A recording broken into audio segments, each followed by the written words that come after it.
الحمد لله خالق الوجود من العدم وجاعل النور من الظلم ومخرج الصبر من الألم وملقي التوبة على الندم، فنشكره على المصائب كما نشكره على النعم، ونصلي على رسوله الأكرم بالشرف الأشم والنور الأتم والكتاب المحكم وكمال النبيين والخاتم، سيد ولد آدم الذي بشر به عيسى بن مريم ودعا لبعثته إبراهيم عليه السلام حين كان يرفع قواعد بيت الله المحرم. فصلى الله عليه وسلم وعلى أتباعه خير الأمم الذين بارك الله بهم كافة الناس العرب منهم والعجم. فالحمد لله الذي لم يتخذ ولدا ولم يكن له شريك في الملك ولم يكن له ولي من الذل وكبره تكبيرا. والحمد لله الذي نحمده ونستعينه ونستغفره ونؤمن به ونتوكل عليه ونعوذ بالله من شرور أنفسنا ومن سيئات أعمالنا، من يهده الله فلا مضل له ومن يضلل فلا هادي له، ونشهد أن لا إله إلا الله وحده لا شريك له، ونشهد أن محمدا عبد الله ورسوله أرسله الله تعالى بالهدى ودين الحق ليظهره على الدين كله وكفى بالله شهيدا. فصلى الله عليه وسلم تسليما كثيرا كثيرا. أما بعد، فإن أصدق الحديث كتاب الله، وخير الهدي هدي محمد صلى الله عليه وسلم، وإن شر الأمور محدثاتها، وإن كل محدثة بدعة، وكل بدعة ضلالة، وكل ضلالة في النار. قال الله عز وجل في كتابه الكريم بعد أن أقول أعوذ بالله من الشيطان الرجيم: يا أيها الناس قد جاءتكم موعظة من ربكم وشفاء لما في الصدور وهدى ورحمة للمؤمنين، قل بفضل الله وبرحمته فبذلك فليفرحوا هو خير مما يجمعون. اللهم اجعلنا من الذين يفرحون. رب اشرح لي صدري ويسر لي أمري واحلل عقدة من لساني يفقهوا قولي. اللهم ثبتنا عند الموت بلا إله إلا الله. اللهم اجعلنا من الذين آمنوا وعملوا الصالحات وتواصوا بالحق وتواصوا بالصبر. آمين يا رب العالمين. In order to make an attempt to make the most of the khutbah today, I have an outline in my mind. The first thing I'd like to do is to share some meanings of the word shifāء with you. This is a word used in the Quran for healing. And I wanted to discuss first and foremost the etymology, the Arabic origins of this word and how the Arabs understood this word. Allah chose the Arabic language of all the languages that He Himself revealed to Adam alayhi salam. All of the languages are byproducts of what Allah had given to Adam alayhi salam. But Allah chose to refine and craft the Arabic language through the centuries in a way that He deemed most suitable for His final revelation. So there's something special about the Arabic language. In fact, as you become a student of the Arabic language, you realize there's lots of things very special about the Arabic language. And one of those things is that, unlike other languages, words have a very, very intricate etymology. Now, a lot of you may not know what etymology means, so let me just talk to you about that very briefly.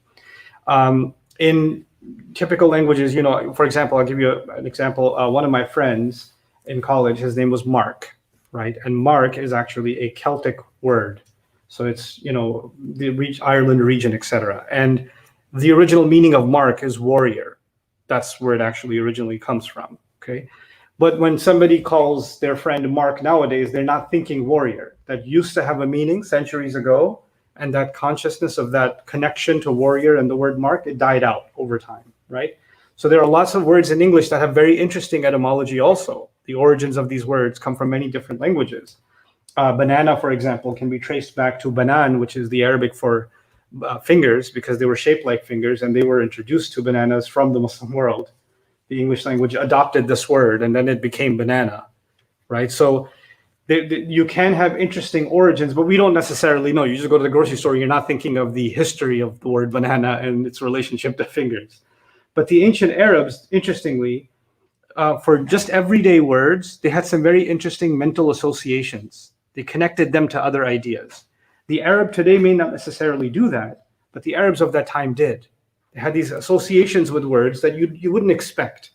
And it was their way of giving you a rich meaning to every word, right? And the Quran makes very strategic use of that rich foundation that Allah allowed the Arabs to cultivate in their language.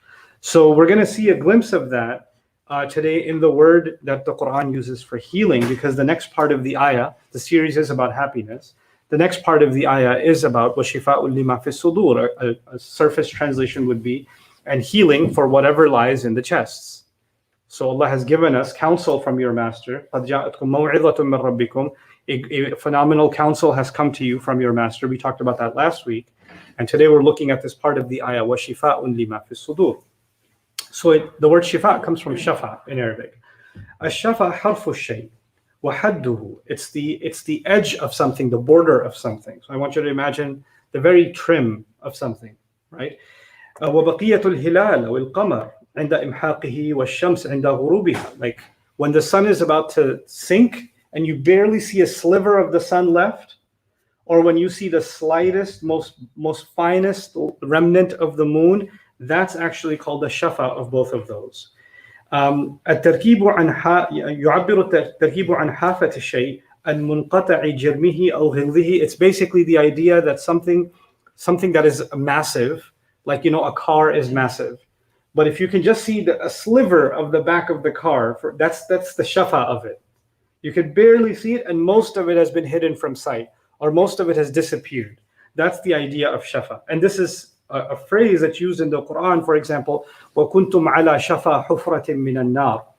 Allah Azza wa Jalla also says, مَنْ أَسَّسَ بُنْيَانَهُ عَلَى شَفَا جُرُفٍ هَارٍ فَانْهَارَ بِهِ. Right? So the edge of a cliff, because you reach the end of that earth, that last sliver of land or rock left, that's going to crack and fall. You know how if you go to tourist places up on top of mountaintops or edges of cliffs, they tell you not to go near the edge because it's unstable, rock. It doesn't have a lot of foundation underneath it, so your weight might make it collapse, etc. So that kind of notion, that's the shafa of the mountain, or it's the shafa of the cliff, the edge of the cliff, right? That's called the shafa also. ومن هذا الشفا من المرض إذ هو تخلص البدن من المرض والمرض كثافة وإثقال. And from this idea of the edge and the very periphery of something, where most of it is not being ignored and the last part of it is being looked at, the Arabs developed this idea that shifa has to do with healing. How so? They said because the basic idea is that just like there's a large body like a mountain, and the cliff, the edge is just a small part of it, right? Or the moon is a massive body, but the edge of it that you barely see is a very small part of it. The same way, the disease is a very heavy thing resting inside a person. It's made its way inside a person, and it's weighing down on a person. So it's kathafa and ithqal. That's what the Arabs say, right? And then, وَالشَّفَاء خُلُوصُ قَطْعٍ وَإِنْهَاءِ هَذَا الْإِثْقَالِ.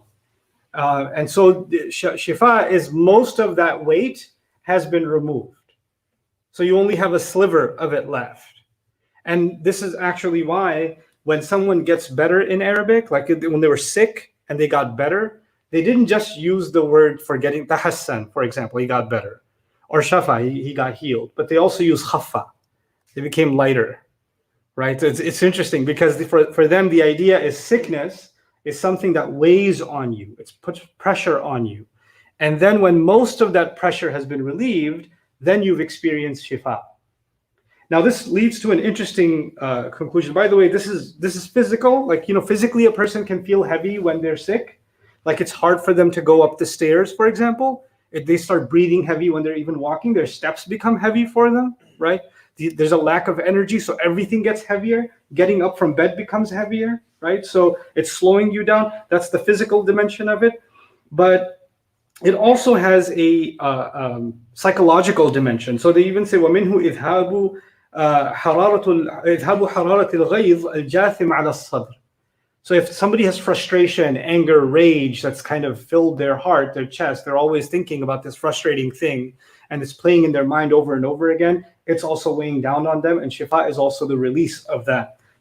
So they talk about it in the literal sense and also in the figurative sense. Finally, I'll give you one more tidbit about the etymology of this word. The Arabs use this word in ancient times called ishfa, al-ishfa, without a hamza at the end. This is alif maqsura at the end, al-ishfa, al-mithqab. الثقب فتح نافذ في جرم الشيء فهو كالاقتطاع من كثافة الشيء. Imagine if something is filled, a bag that's filled with rice or something, and it's just busting at the seams, and somebody stabs it and it releases all the pressure, right?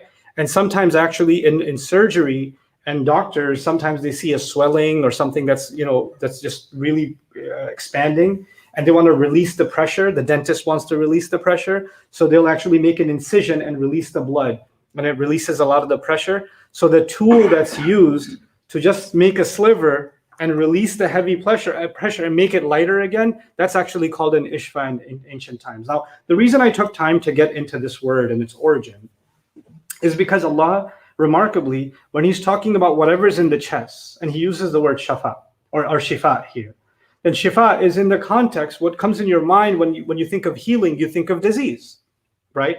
And when we think of disease, we want the disease to be completely removed, right? Shifa'un lima fi sudur, that should be idhabul amrad. It should be the removal of all diseases, right?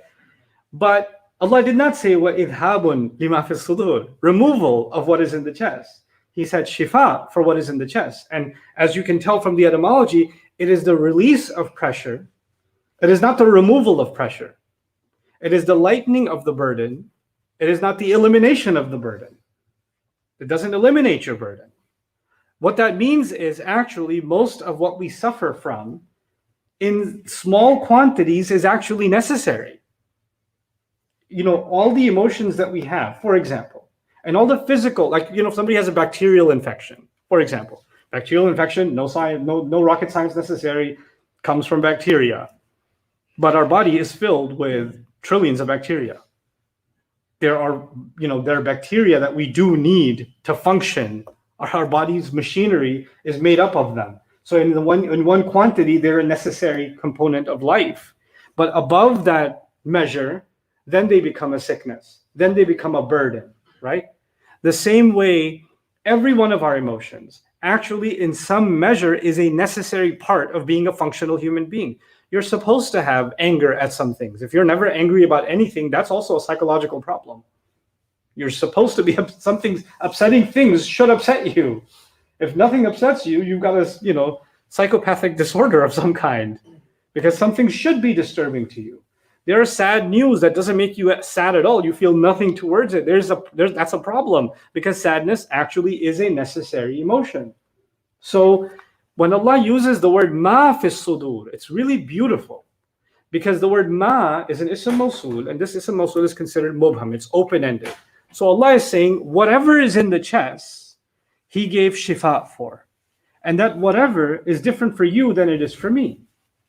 And it may be that the sadness inside me is above the normal healthy quantity, but the anger inside you is above the normal healthy quantity. It may be that for someone else, distraction or their desire for entertainment, there's at some level, all of us want to have some fun, all of us want to be entertained, but that desire is above the normal quantity, right? Or their seriousness is above the normal quantity. They become a workaholic above the normal quantity. Or their love for one child is above the normal quantity and the other child is feeling like they're not loved at all. Good emotions or bad ones can go above the normal range, you understand? And so for each of us, we have a different kind of imbalance that we struggle with, that we tend to have. And what Allah is saying is, in His words, what He has revealed to us is a healing to undo the excess that we may get into and bring us back within healthy limits. And this is part of the meaning of the word, really beautiful meaning of the word shifa.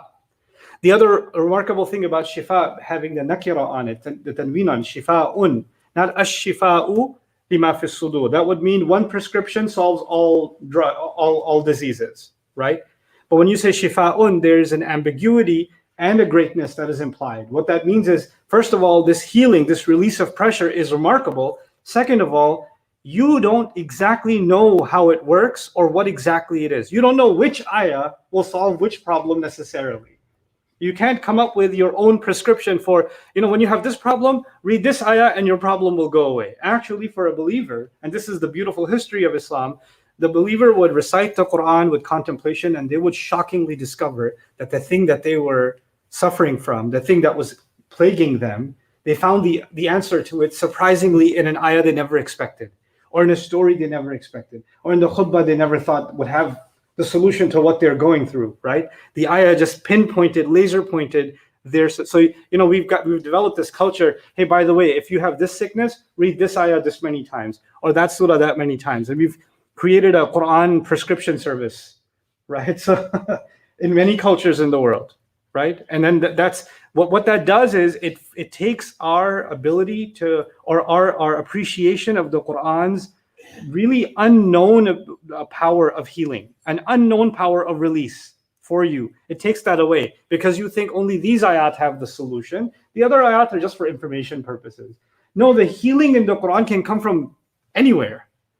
It can come from any part of the book as you're sincerely seeking that healing and that release. So that's the other side of shifa'un lima fi sudur that's important to mention.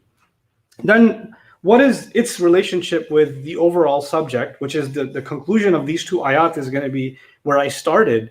فَبِذَلِكَ فَلْيَفْرَحُوا, right? They should be overjoyed. The series of khutbahs is called Where Does Happiness Come From? And we're going back and looking at the building blocks of happiness. And the first of them was قَدْ جَاءَتْكُم مَوْعِظَةٌ مِّن رَبِّكُم, that you have to have some source of real serious, well-meant counsel in your life that can put you in check. The second one is actually this shifa, healing. Shifa'un lima fi sudur. And this idea of shifa actually is associated in pretty much any culture, also in the Arabic language, with dawa. So shifa is the conclusion, dawa is the means, right? So you would think that the Quran is like medicine, right? The Quran is, because nobody gives you Tylenol or whatever you call it in different cultures for headaches, right? Nobody gives you ibuprofen and says this is your healing. No, this is not the healing. This is the medicine which will lead to the healing. That's not the healing itself. It's the means to it. But what did Allah do with the Quran? He didn't say this is the medicine that will lead to the healing. He called it the healing itself, which is interesting, isn't it? Because the thing itself is not supposed to be the healing. It's supposed to be what happens afterwards. This is Allah's way of giving us a guarantee, unlike any other procedure, unlike any other medication, unlike any other counsel. If the slave of Allah turns to their master sincerely and seeks to be healed, there is no way they will be denied. They're not just going to be given medication, they will be given the actual healing. They will be given the complete healing. And whatever is out of balance will be brought back inside of balance. What's also remarkable here, when Allah says shifa'un lima fi sudur, Allah has solved a really big mystery for us. Most of our problems, most of what we suffer from, is actually a huge part of what we suffer from is inside of ourselves. It's actually deep inside of our own selves. Let me just give you a couple of quick examples of how the Quran can be shifa for you and me. Sometimes someone can be, not figure themselves out really, not be able to say, why, I'm so anxious, COVID happened, and then I got left back, and I couldn't finish my semester, and I couldn't finish this project, and I don't know when I'm going to be able to get to finish. If I could just finish it, I would be so happy. If I would just get there, then, and they're day and night, they're thinking about what they couldn't finish because, life threw a curveball, right? And so now they're like, how am I going to make that work out? And if only that worked out, then I would be happy. And for example, sometimes I've had many conversations with families. Women say, I'm really depressed. If I just had a baby, I would be so happy. And then before baby, if I just got married, I'd be so happy. If I could just get married, I know I'm really depressed right now. If I could just get married, I'll be really happy. Or if I just have a baby, I'll be really happy. And you know what you'll discover for a lot of people? Inshallah, it becomes true. But then they get even more depressed afterwards and say, I thought after I have a baby, I'll be happy. Now I have a baby, I'm happy, but I'm still depressed. Now what do I do? Now I'm still not happy. Because what we do is we tie happiness to these things, right? And we get them, and they may come with moments of happiness, but then you're back to who you actually were. Why? Because it wasn't the baby or the marriage or the job or that wasn't the problem. The problem was something inside your chest. So you're trying to change everything outside to solve the problem, while the problem was always inside. And so Allah doesn't come out and say, He will solve your outside problems. Because actually outside problems disappear or become much more manageable. and no longer become crippling and overwhelming when you solve what's happening deep inside. When you solve what's happening deep inside. So an easy example of that again is, just gratitude. Gratitude. There was a time for many of you where you were in very bad financial situation. You're in a very, very tough spot. And it's hard for you to remember how stressed out you used to be at the time over things like money, things like paying the bills, things like the water, things like the electricity, things like the groceries, forget about future plans. You can't even plan for the next week. That's how bad things were. And then Allah takes you out of that and He brings you into a new situation. And now you have those problems, Allah solved. Those impossible problems, Allah solved. Some of you were so sick that the doctors had given up. And then Allah brings you back to life. You're back to normal again. And after seeing what true deprivation looks like, true financial deprivation, health deprivation, 3 years later, you're really upset that you couldn't get that house, or you couldn't get that promotion or whatever. Like these things, compared to the problem that you used to have, these things are not reason, by comparison, they're not reasons to be upset. They're not reasons to be sad. But how would you keep that perspective, right? Because it's a loss of perspective, isn't it? It's just a person needs to be, it's hard for somebody else to keep coming and telling you, by the way, look at the bigger picture, look at where you used to be, no, because when you hear it from people, you're like, you don't know what I'm going through. But what does Quran do? When you study Allah's word, then He keeps putting you in your place and putting me in my place, and keeps reminding me what He's done for me and how far He's brought me. And He shows me people that were given a lot more than I was, and they were still humble. And He shows me people that were given a lot less than I was, and they were still grateful. And He keeps showing me these things and I keep getting exposed to them. I'm praying with those words. I'm hearing those words. I'm contemplating those words. And you know what it's doing? It's healing my way of thinking, my emotional process. It's easing my own frustration. It's calming me down. It's relaxing me. Things that used to give me high stress no longer become high stress. I often say this, I don't know if I've said it in Khutbah recently, but I want you to think of it as Allah has honored human beings. وَلَقَدْ كَرَّمْنَا بَنِي آدَمَ. He honored us, right? He honored the children of Adam. And one of the most amazing things that He gave us, that He did not give other creatures, is actually our emotions, what happens inside of our chests. Other creatures cannot feel the level of hope and sadness and thinking about the future and contemplating the past, the way we can use our minds and the way it affects our emotions. Yes, a dog can be sad, sure, but you can go outside and yell at a bird. It's not gonna get depressed. It's just gonna fly off. Or it might dirty your car or something. I'd take revenge. I don't know, but the idea, it doesn't have the emotional complexity that you have. And so Allah has given this human being this profound gift of what goes on inside of their chest. That gift should not be considered cheap. It's an expensive gift. So don't spend your emotions on things that aren't worth it. So think about what I'm saying. Don't spend your emotions on things that aren't worth it. This is what Quran teaches you. This is how it heals you. Because there are some people who say things to you, but hearing their words and letting them get to you and then letting them relive in your mind and your heart over and over and over again, your emotions are too expensive to be, contaminated by just someone who said insensitive words. They're too expensive for that. Your anger should be, anger is a necessary emotion, but it should be expressed at things that are actually worth it. It's too expensive to waste on, where's the water? Oh, who left the door open? Your emotions are too expensive for that.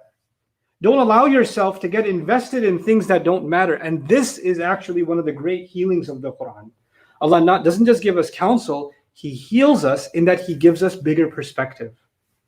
He gives us bigger perspective. So things that usually stress you out, usually frustrate you, usually circle in your mind and don't let go, you start letting them go. That release happens and you feel relieved.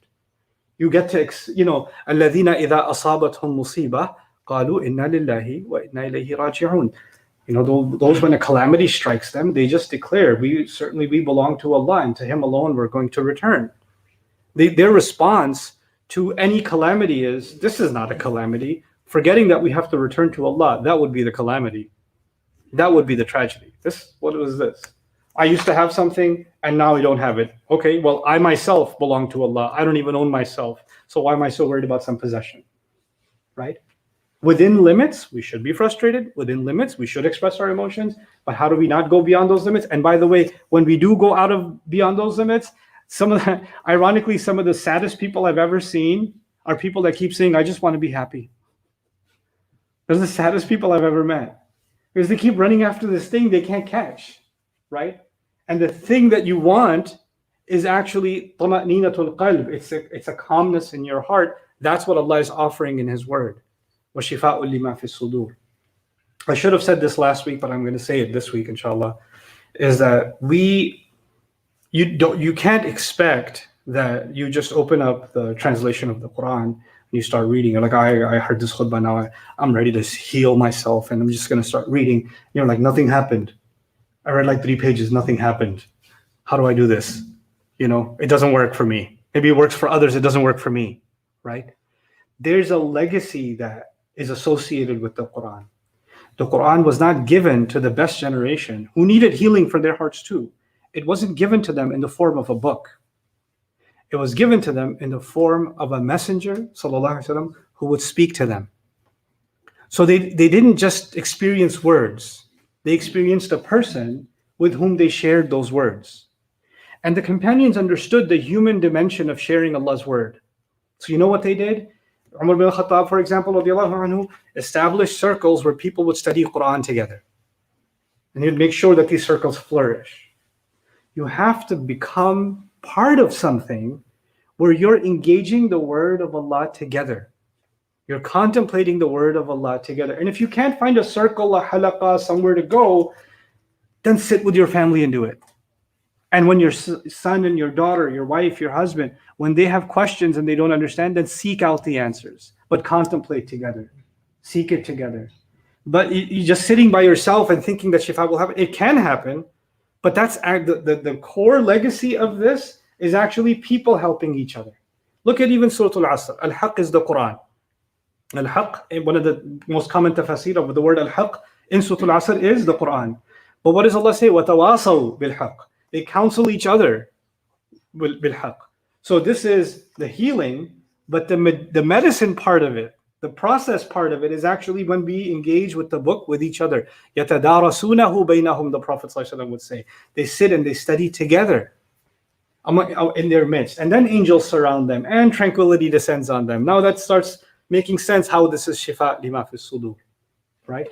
I can tell you just a personal anecdote and I'll conclude.